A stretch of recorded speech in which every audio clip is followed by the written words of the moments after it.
Hello everyone, welcome to my cooking channel. चलो आज बनैबा पूरा जबरदस्त सा रेसिपी। सी हूँ बंधाकोबी आ पियाजर काटलेट। आठी देखिपे गाइस आमर एठी केते वर्षा होउची तो किछि भजा भजी नहेले छणाछणी भल लगे। छुआ मैंने सकाळू ही कही दौरान मामा आज किछि छणाछणी कर, तो से कि मु बनई दौची। बंधाकोबी गोटे थिला फ्रिज रे, तो ताकू अधा मु बनई देवी काटलेट। एटी देखि पारुथबो केते बढ़िया लागुची खाया को, पूरा माउथ वाटरिंग। एटी मु अधा बंधाकोबी को पूरा चुना चुना करके लंबा लंबा काटी नेइची।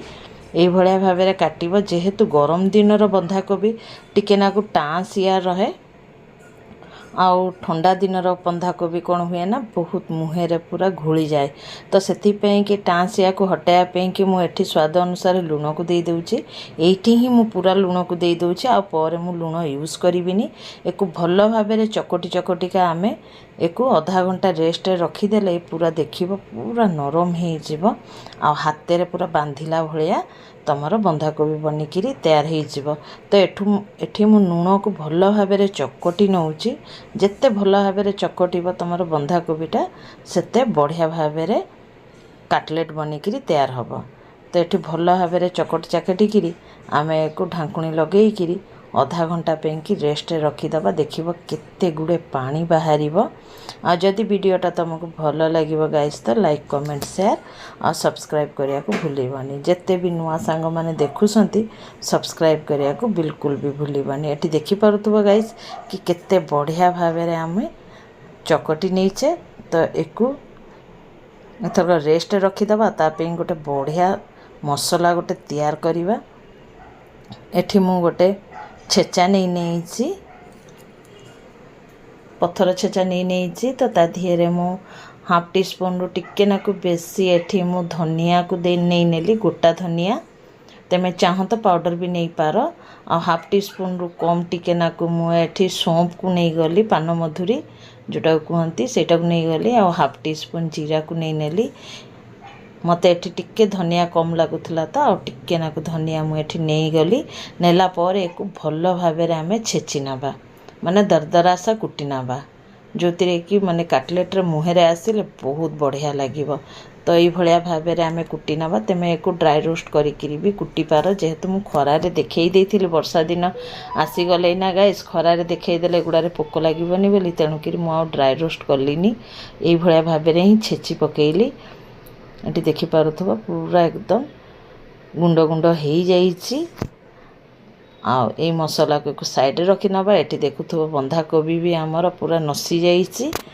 तो चलो फटाफट से बनई दबा काटलेट। तो ये देखि पारुथबो केते पानी बाहरिछि। मु चुपुड़ी की भी देखई दउछि। देखंतु को भलिया भाबरे पानी बाहरिछि। देखंतु माने एते पानी बाहरिछि। तो एतिरा एक्स्ट्रा हमको पानी दबार कोनोसी दरकार नहीं।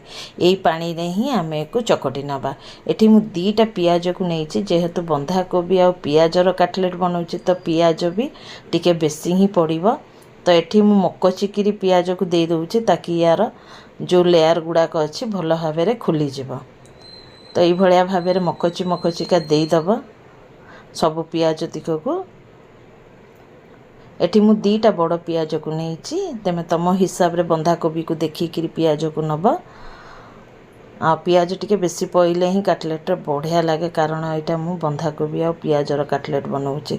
तो एठी मु दीटा कंचा लंका को काटिकी पकेई दउछि।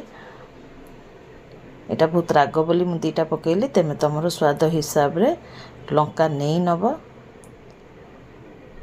एठी जो मसला को आमे छेचिकी रखी थिले ताकू पकई देले। ए देखि पारुथबो केमता दटिया दटिया मु छेचा कर देइछि। एई भलिया भाबरे करबो। तेमो पाखे तेमे जदि छेचा न पकई पार तो तेमे गुंड मध्य जीरा धनिया और सौंफ रो गुंड को पकई पार एतिरे। तो एको एथर को भल भाबरे गुळेई दबा। आ जहा भी पियाज रु भी जदि पानी बाहरियार थिबो से भी मध्य बाहरी जिवो। तो एक भल भाबरे गुळेई देला परे एठी मु अदा रसुण और कंचा लंकार पेस्ट को नहीं गली। एतिरे भी जेहेतु कंचा लंका अच्छी तेणुक मु टिके लंका कम पकेइली। तेमे चाह तो एतिरे चिली फ्लेक्स भी पकई पार। मु दी प्रकार लंका पकेइली तेणुक आ चिली फ्लेक्स हेरिका पकेइबिनी। तो एठी मु हळदी गुंड हाफ टी स्पून को नहीं गली।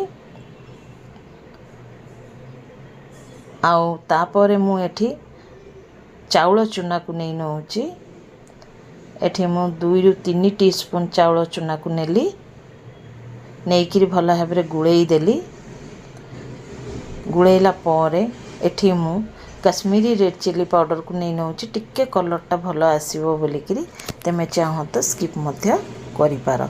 एथरक आमे बेसन को देई दबा एठी मु 3 टेबल चम्मच बेसन को देला परे मु एको भल भाव गुड़े नौची प्रथमे देखि नेबी आ बेसन रो दरकार हबो कि नहीं। एथिरे बेसन बहुत कम पड़े बास तमर काटलेट शेपटा जदि हाथ हो जाउथुबो ताहले तमे आउ ता देहरे बेसन को पकाओनी। एठी देखुथुबो मु 3 टेबल चम्मच रे ही मोर बेसन माने परफेक्ट हैला। मु हाथ रे देखंतु काटलेट से पानी पारुची तो आउ बेसी बेसन देबीनी। बेसी बेसन देई देला कोन होबो ना एटा गोटे पियाज आ बंधा कोबी रो पकोड़ा बनिकिरी तैयार हो जिवो।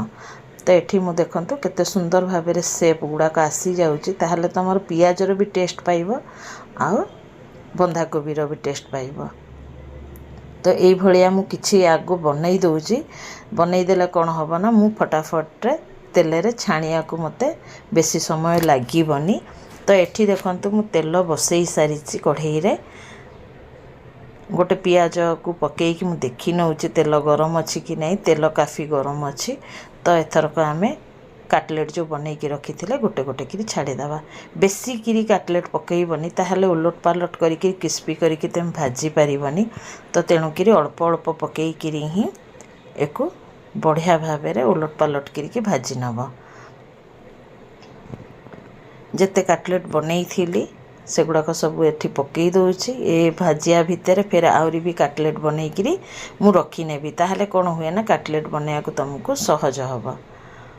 ये भाया भाव में जदि बनई कि तुम रखीदब तो ये मु उलट पालट करिकी क्रिस्पी करिकी भाजी नौची देखिपरथुब सब काटलेट गुड़ा को बहुत ही टेस्टी लगे गाई से वर्षा रे निहाती थरे बनई कि देखंतु तो खाया को पूरा मजा आसी जीव तुमको। आ सी भी टी टाइम रे तो चाहा सांगे रे तुमको जदि काटलेट मिल जीव तो आउ तमर माने वर्षाटा माने बढ़िया हो जीव माने सुहाना हो जीव जहाँ को कहती। तो ये भल भाव क्रिस्पी करके छाणिला परे मु गोटे प्लेट को काढ़ी नौची। चलो एथरक मु प्लेटिंग करके तुमको देखई दउची आउ सब पर भाजी कारण एने जदि भाजिया को बसबी तो पिला माने सब उठे उठे खाईदेवे मु आ प्लेटिंग करि परिबिनी। तो मु एठी सॉस को नहीं नहींची आ एठी मु कॉफी नहीं नहींची तो कॉफी सांगे आज लुप्त उठेबी। जदि वीडियोटा भल लगे गाइस तो लाइक कमेंट शेयर और सब्सक्राइब करने को भूलबानी। आ निहाती वर्षा दिन रे थरे ट्राई करके देखिबो पिला माने भी भल पाइबे और बड़ लोक माने भी खाई खुशी हो जिवे। तो चलो गाइस फिर मिसिबा नेक्स्ट वीडियो रे। आ जदि भल लगे तो निहाती कमेंट करेंगे आ कौटू कौटू देखुंत गाइस मो वीडियो को सेटा भी निहाती मते कमेंट करी जनइबे ताहले मते भी लगे माने जना जीव कि मो वीडियो कौटू कौटू लोक माने देखुंत। तो चलो गाइस फिर मिसिबा। एठी मो छुआ माने तुमको खाई देखेबे देख बस से माने खाया को तो कहले हमर भी वीडियो बनै कि देखाओ। तो देखो तो तांको बहुत मजा आसीगला खाई। तो चलो फिर मिसिबा। Bye bye take care be safe guys and Jai Jagannath. Thanks for watching.